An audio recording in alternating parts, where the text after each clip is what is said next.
Well, here we are again for yet another update video on the Ziroli F8F-BEARCAT. Um, it is Christmas Day. Hope everybody's having a good one. The family's out doing Christmas stuff. I'm not too big into that kind of thing anymore these days. So I stay home, get the house nice and clean, and back to the shop for some video magic here. Wow, this camera really is awful. You know, I can't figure these stupid things out. Some days they work, some days they don't. Anyhow, so much has been done since the last video. It's been 2 or 3 weeks. The entire airplane is covered. All the servos are installed. Engine is installed. Everything is programmed.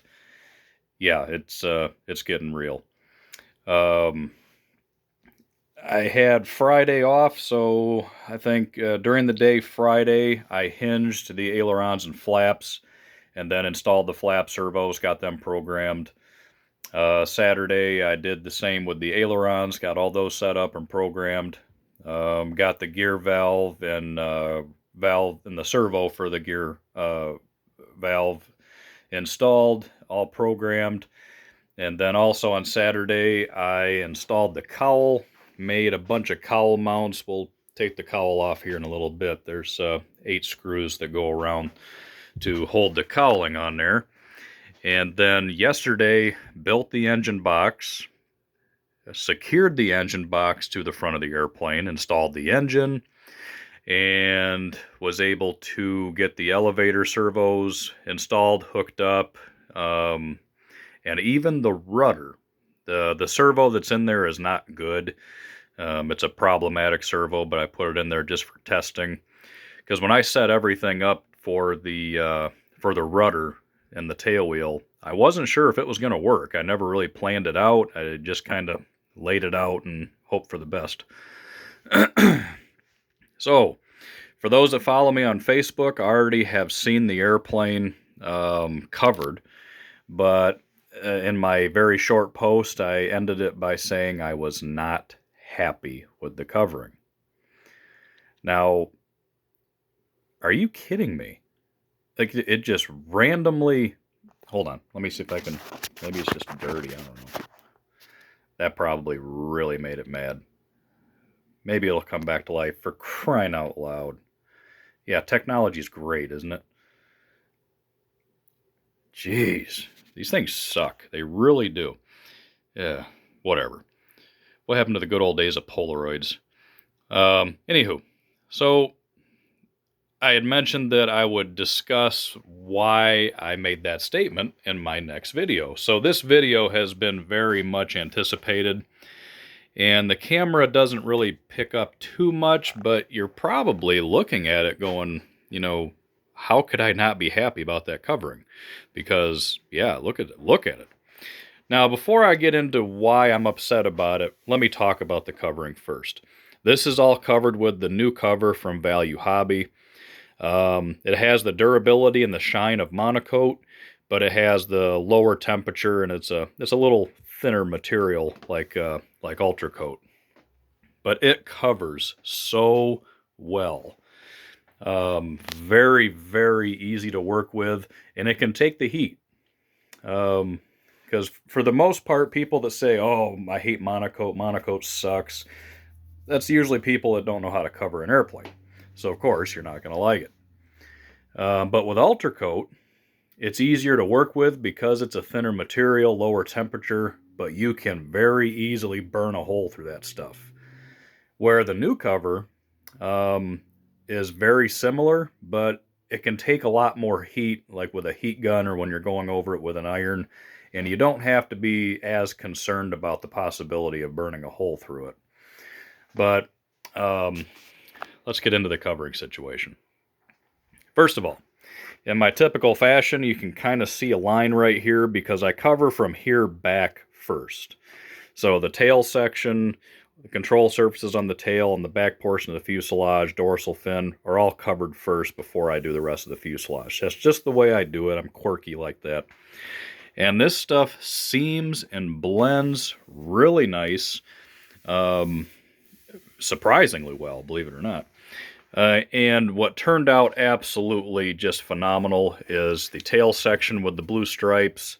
Um, Figuring out the placement and getting them all on there, that didn't just happen. That took some time, but it was very easy. And once again, this is new cover, deep blue and white.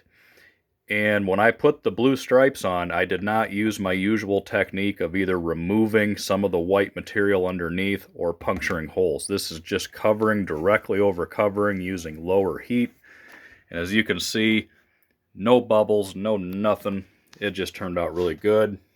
And even on the back side here, covering this area here, it's a very, I don't know if we can get a good shot of it. Let me straighten out that tail first. It's a very interesting shape, very shapely hind end of an airplane, but once again, it covered very well.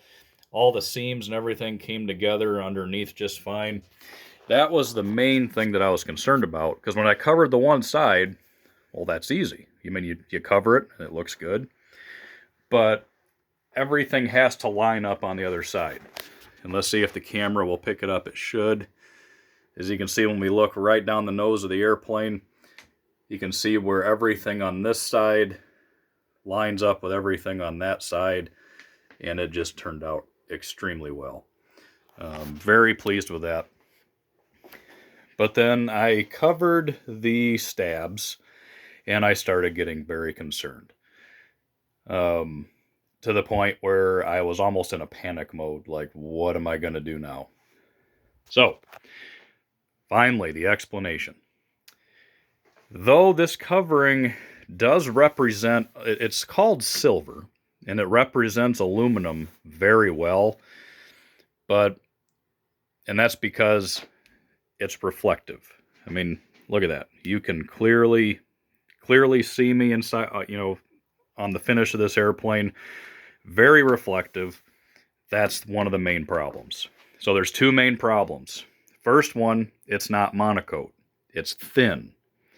So it's not going to flow over the surface as well. It's going to more blend in. It's almost more of a film, like really. I mean, when you cover an airplane with monocoat, and you have like areas right here where your overlap is, I mean, you can really feel the covering, where this is almost like melted into the surface. It's almost like a film, which is good in a way. But because it's so thin and reflective, when you're looking at it without any kind of a glare, so like in this situation right here, it's just silky smooth. Oh my God, is it smooth. But then when you start getting into the right lighting, you can see right here, you can see where I had sheets put together. I had filler put on there to blend it out, and it highlights all of that stuff. And you can really see it right there. Now you can see it. So by looking at that, you would think that the surface has a bump in it. This is smooth, absolutely smooth as glass. You couldn't tell it's there. But because of the reflective material, it shows all that. So when I did the stabs, it was kind of the same thing. When you look down that stab, I mean, look at that. It doesn't get any better than that. How could I have anything bad to say? But you get in the right angle, and I can't get the right angle right now, which is actually a good thing. But when you look at it in the right angle, you can see where all the pieces of sheeting come together. Even though there's no actual bumps in the surface, it shows it, and it makes it look like I built the airplane very poorly. So that made me nervous. But I finished the fuselage, and the fuselage isn't too bad. The main areas that you can really see on the fuselage are right here behind the cockpit on both sides. That is what it is. There's going to be a round circle dealie right there and a giant marking of a bull right on the side. So no problem. No problem at all. That'll cover up. Same with the other side. Like I said, and you have to hit it just right. And I'm nervous about what it's going to look like outside. Like it's either going to hide itself, or it's just going to pop and be like, look at me. We'll come back in and take more of a peek at this in a little bit. Let's go check on the wing. So the wing, once again, you look at it, you look at it just right, and you can kind of see the waviness because the sheets are kind of wavy because it's over a ribbed surface. But overall, you look at it and you go, wow, how could I possibly be upset about that? I mean, look at these wingtips. These other than I dinged it into my door jamb the other day. Absolutely perfect wingtips. No creases, no nothing. You wrap your fingers around there, absolutely nothing. No wrinkles, no nothing. Just smooth as silk. So how can I be upset? Well, now we start looking down and getting in the right glare. You can clearly see it kind of looks blotchy right here. And that's because there's filler right there. You can't feel it. It's not bumpy or anything. It's flat, it's level, but you can see it through the thin material. And even out here on the wingtip, you can clearly see right there where two sheets have come together. And these are two sheets that were joined so perfect. No filler was needed, just sanding them, but yet it shows. And I know I'm probably overthinking it, but especially like right here, you can really see it right there. It's making me furious just talking about it. But when you're looking at it right here, yeah, I mean, there's nothing to be ashamed of. That looks absolutely beautiful. Sometimes I just feel like crying. Going around the intakes here turned out quite well, but once again, you can see where any filler was. This is absolutely silky smooth. Got a little bubble right there, no big deal.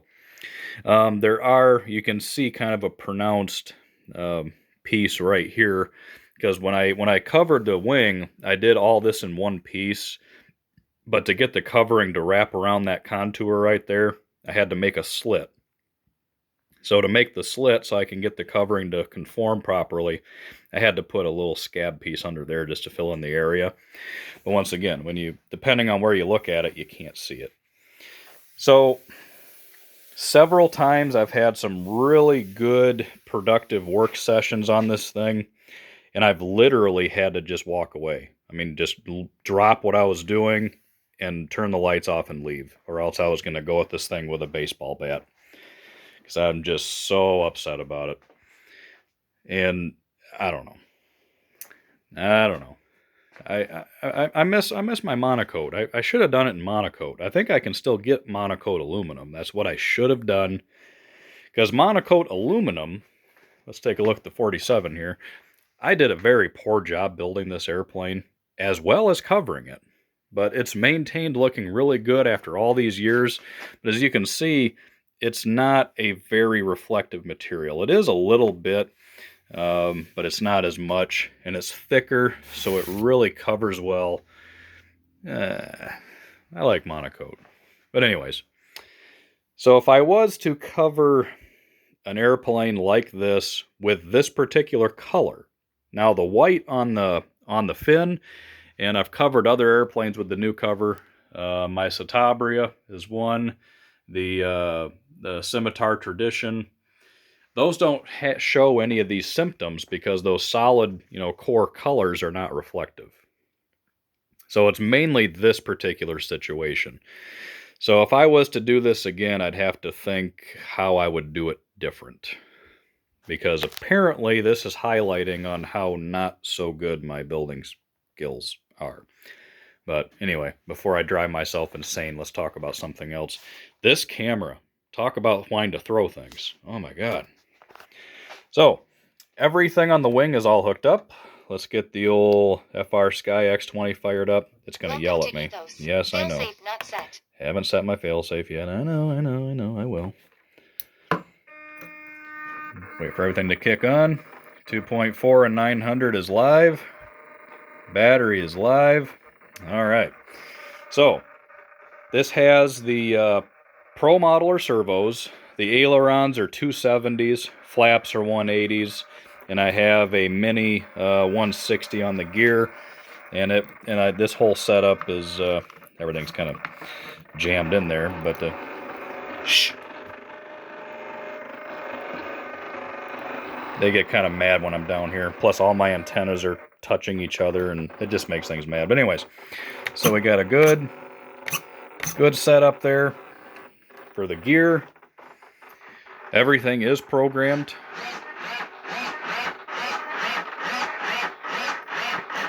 Works really well, and the flaps are all hooked up.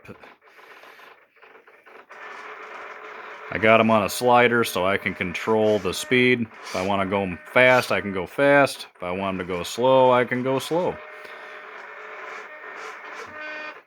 And they turned out really, really well. Now, these Pro Modeler servos, man, they are strong. Their center is extremely strong. And also the way I do the push rods definitely helps all that. So I got the servos mounted on the inside of this door, and then using heavy-duty Dubro ball links, a Sullivan steel control horn, and TIG welding rod for a push rod. Just cut it to the length you need, and then cut the threads into both sides. Solid and cheap. I bought a tube of like 30 sticks that are about 3 feet long. That'll last me a lifetime. So that's all good to go.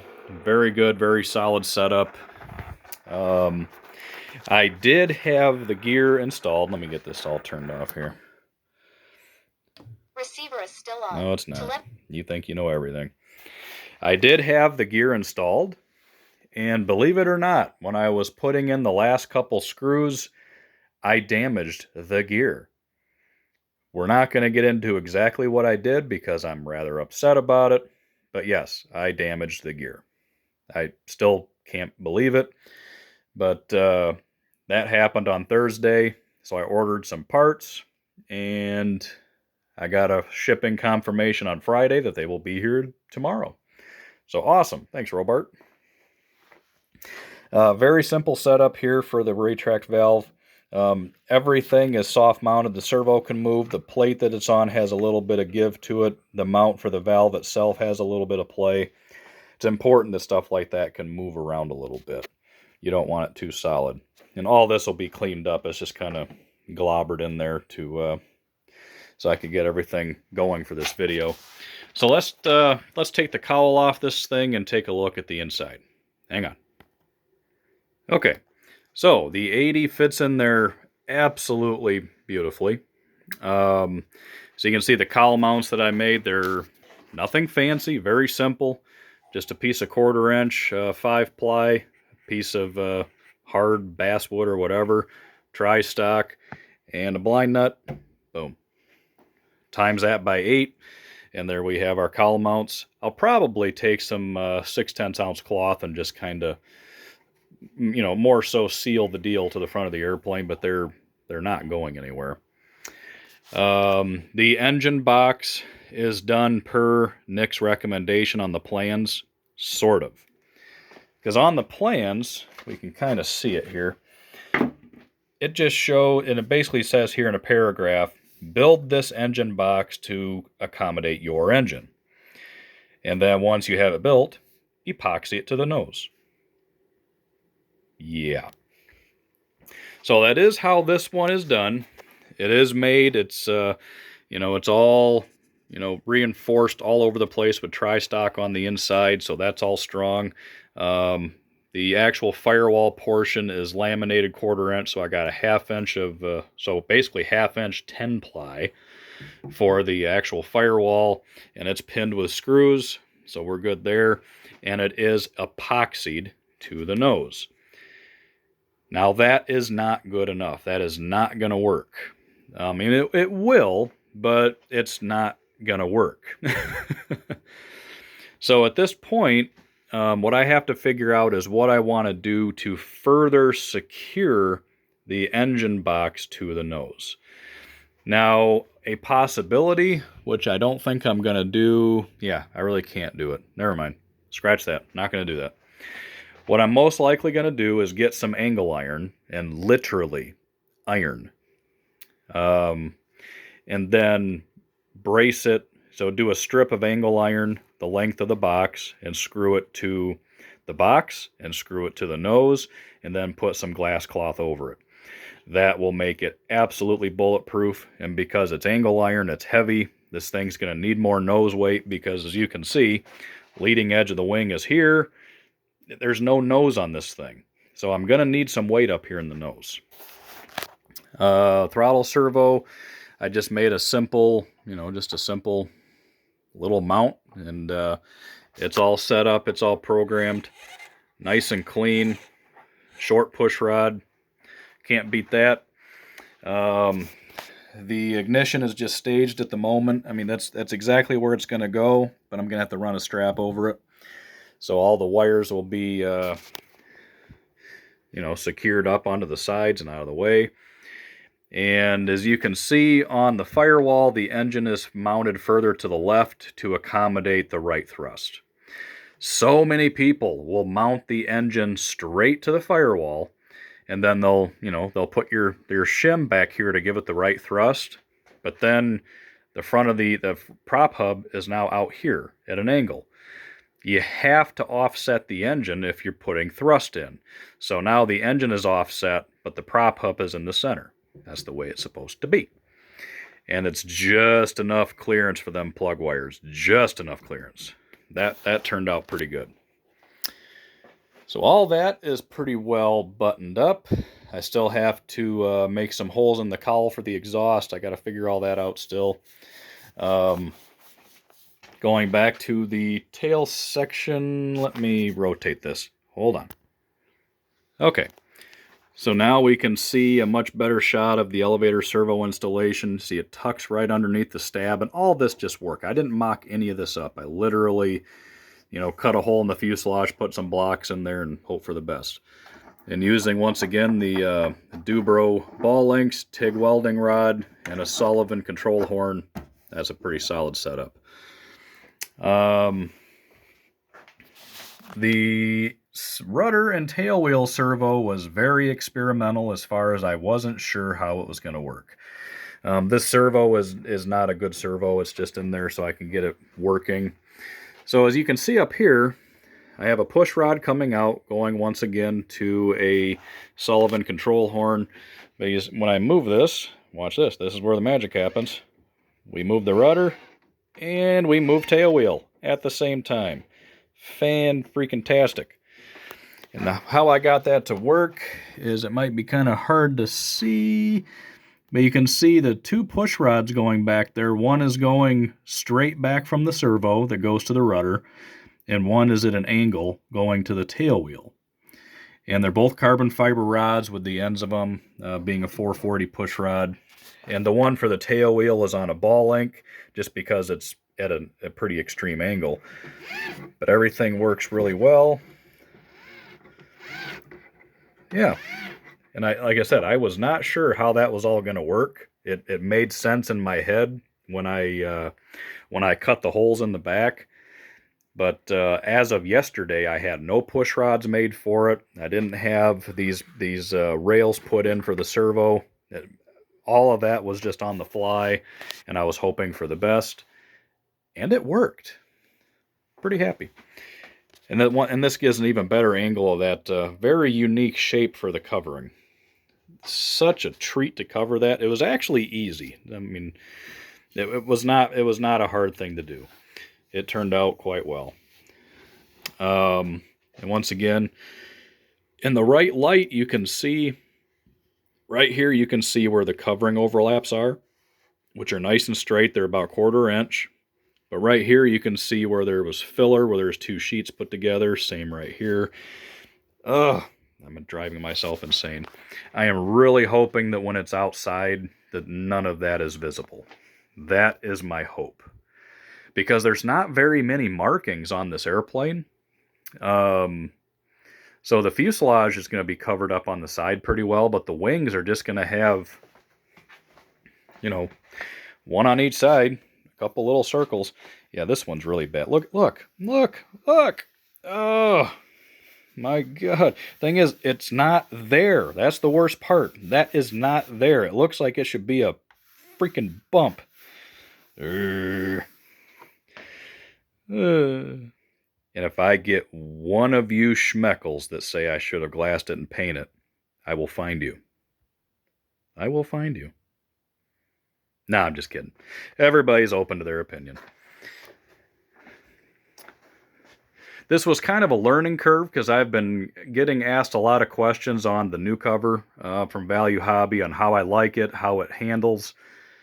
So for this particular airplane, if I was to do it again or to cover another solid structure plane with the silver covering, like I said, no problems with the white or the other solid colors, but just this silver, I would probably coat the fuselage in something, like maybe even prime it. Just really lightly prime it and sand it, because the adhesion of this covering is really good, so it'll stick to anything. So maybe I would do that. I don't know. But yeah, like I said, where all this covering comes around, it's almost like a foil. I mean, look at it. It looks like it's covered in flight metal. It's really, like I said, it really sticks. I know when I posted on Facebook that I was not happy with it, somebody asked, well, can you just strip it off and start over? Stripping all that off of there, oh my God. I would rather take it outside and burn it. Yee. I only strip covering if because the plane crashed and I had to redo it. So no, there will be no stripping of covering. A possibility, because I had mentioned this previously, that because I didn't do a really good job on the P-47 years ago, because I did it in a rush, I took some 1/64th tape and put panel lines on it, just to give it a little bit more depth. But also, when you look at the airplane, you see the lines. You don't see the imperfections in the airplane, you see those lines. So I was thinking about doing that, but not doing them in black, but actually using this covering and cutting it into super, super, super narrow strips and ironing them on and doing panel lines that way. So that way it gives it more depth. So I don't know. I might experiment with that. I might play with that a little bit, just to see if it'll work. But overall, yes, the covering finish, the way the covering goes down, the way it handles around the complex curves is really good. The fuselage was mostly done using a heat gun. So basically I have a piece that goes from here to the nose. All I did is going from the nose to the tail section is I ironed it, about right here, all the way down. So now it was loose down here and it was loose up here. And just using my heat gun and pulling it, so pulling it, heating it, I was able to form it all the way around the entire fuselage. Then once it was all down, trim it, iron it, and it's good to go. Extremely easy to do. Still wish I would have done it in monocoat, but that's all right. Maybe my next Warbird, just thinking here, I'll cover it in fabric. Iron-on fabric, like a natural colored Oratex, or like Mike Barbie's been using the Profi stuff from Vogelsang, and then priming it to fill in the weave and paint that. I just don't want to glass. I don't want to glass and prime and sand and glass and prime and sand and glass and prime and sand. I'm not doing it. Not doing it. I'm not going to say I will never glass another airplane, but it's very, very unlikely. But who knows? We'll see. We'll see how bad this one looks. But once again, it's just a sport plane. I really don't care. I mean, I do care, but at the same time, the first time I smack it into the trailer and bust half the rudder off or something like that, it kind of changes the whole tune of things. So so in a way, that has already happened. Where now it's already got its first problem to where it's not that perfect airplane that you treat like an eggshell. It's just an airplane. So in a way, I'm kind of glad that happened. Other than that, the box O wood is now basically just box O scrap. The only thing of real value in there anymore is the canopy. Other than that, I can probably start parting out the rest of it and throwing them boxes away. Because it is built, people. It is built. I gotta be honest with you. I already did this video this morning, and it was about a half hour long, and we are at 30 minutes, 25 seconds right now. And when I went to go upload it, I pushed a wrong button, and I deleted that son of a bitch. Needless to say, I had to watch Die Hard twice to get back into the mood to do this video again. So here we are again for round 2. If you're watching it, obviously it all went well, and I was able to upload it. But anywho, so that is where we are at. It is pretty gosh darn close. I'm really going to start slowing down just because, oh, I'm running out of battery. I'm running out of room now. Holy crap. It is just not working out for me. All right, we got to cut this thing off. One more shot of the fuselage in here, and then we're going to sign off. All right, I hope everybody has a Merry Christmas if you're into that kind of thing. If you're not into it and it offends you, haha. Other than that, until the next time, folks, later.